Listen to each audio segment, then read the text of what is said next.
जिससे कि हमारा विकल्प सही हो सके। जैसे हम सभी को अलग सोचना पड़ेगा, अलग थिंकिंग रखना पड़ेगा। कामयाब होने के लिए हमारे विचार अलग होने चाहिए। जैसे आप लोगों को पता होगा कि महात्मा गांधी, चंद्रशेखर आजाद, भगत सिंह, ये सब अपने जीवन को यापन कर सकते थे। आजादी यानी कि उन लोग दिलाए हम लोगों को, तो यानी अपने जीवन को यापन कर सकते थे। उस समय बताइए, Mahatma Gandhi London, south Africa गए थे, यानी अपने जीवन का यापन कर सकते थे, लेकिन फिर भी अलग सोच करके हमारे देश को आजाद कराए। तो हम लोगों को भी अलग पहचान बनाना पड़ेगा। उसके लिए मैं कुछ पंक्तियां कहना चाहता हूँ कि काम करो ऐसा कि पहचान बन जाए, काम करो ऐसा कि पहचान बन जाए, हर कदम ऐसा चलो कि निशान बन जाए। जिंदगी तो यहाँ हर कोई काट लेता है, जिंदगी ऐसा जियो की मिसाल बन जाए। अतः हमें कुछ अलग सोच करके, संघर्ष करके अपने लाइफ में अलग करना है। तो आप लोग एकदम दृढ़ निश्चय रखिए कि मैं यानी कोशिश करेंगे, संघर्ष करेंगे तो हमारा बहुत अच्छा नंबर विज्ञान में आएगा। हमारे साथ आप लोग जुड़े रहिए। देखिए, प्रश्न पहला कहता है कि शुद्ध जल का पीएच मान होता है। शुद्ध जल हम जिसे पीते हैं, यानी हम लोग को पी नहीं सकते, क्षार कड़वा लगता है, तो यानी यह उदासीन होता है, तो हम इसका यूज करते हैं। तो उदासीन होता है तो मतलब यानी इसका मान 7 होता है। 7। लवण, विद्युत क्या होता है, उदासीन, तो लवण का कितना होता है पीएच मान? 7 होता है। जैसे हम बताए होंगे आप लोगों को कि 0 से 7 यानी 7, 0 से 7 से कम, 7 से कम ये अम्ल होता है। और क्या कहते हैं, 7 से अधिक 14 तक ये क्षार होते हैं, क्षार होते हैं। और जिसका 7 होता है वो उदासीन होते हैं, उदासीन। अगर 8 है तो समझ लीजिए कि वह क्षार है। तो यहाँ देखिए, तो पूछा है कि शुद्ध जल का पीएच मान होता है 7।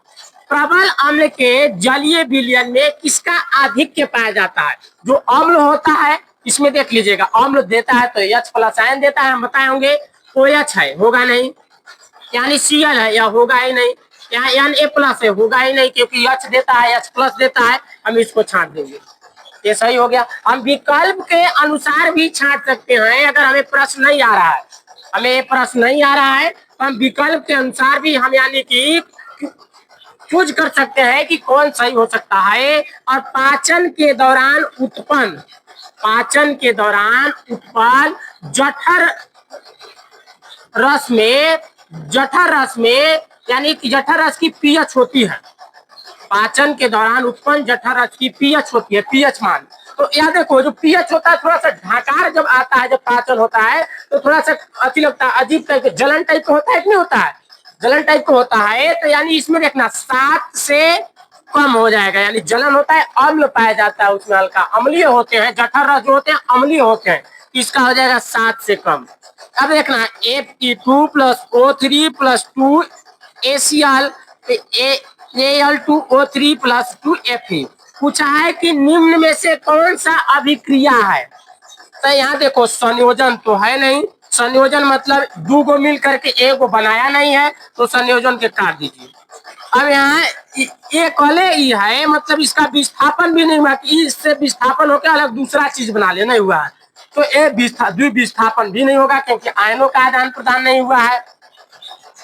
अब वियोजन अभिक्रिया एगो मिल करके, यहाँ एगो है अभिकारक, एक तो है नहीं, अभिकारक 2 है, तो वियोजन भी नहीं होगा।